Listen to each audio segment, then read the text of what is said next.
just a crazy tour. Was touring with Prof for about 2 months when I released my record. That dude, the fact that he does not have any sort of charges against him for all the shit that he pulls is absolutely, I've never met anybody that parties harder in my whole entire life. In Calgary on the Together Apart tour, these fans, and normally we don't like to go back to like house parties and stuff like that. It gets weird and you get cornered and dudes start rapping at you and shit like that. The punishment ain't worth the party.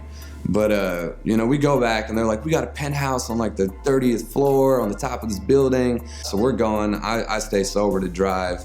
And, you know, Prof and Budo are getting super crazy and throwing bottles off the balcony and shit. They got like alcoholic whipped cream and they're like draining cans into their mouth.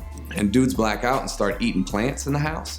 And some lady comes out yelling at him, and they're like, what the fuck are you doing? You're eating my $500 orchids. And Prof's got like just mouth full of leaves in his mouth. Someone slipped a note under the door that's like, hey, you guys gotta stop yelling for David or something like that. And Prof like kicks the door open and starts running down the hallways yelling David, and gets in the fucking elevator and stops at every floor, starts screaming David out the fucking elevator. I'm pretty sure we got those people evicted out of their apartment that evening. Which sucks for them, I'm sorry, but you shouldn't have invited us over. That's what happens. So we get in there, I'm like, fuck it, we gotta do it, the news is here. So we get into the tank, they start lowering it down, and I'm like, this ain't that bad because the alligator is like over here on this ledge, and it's huge. I'm talking about like 15, 16 feet. Dude, it was quite a journey to get with Strange Music in the process. Beforehand, before we even signed anything, it took us, I would say, at least 10 years before that ink dried.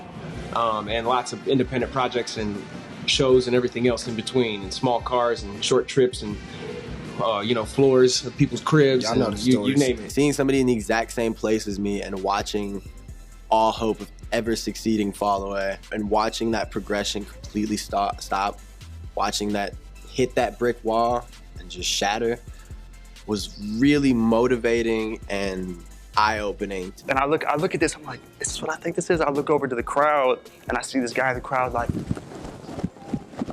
so I'm like, oh, this is ecstasy, what the fuck? He was just making it rain, X pills. He's like, for you, for you.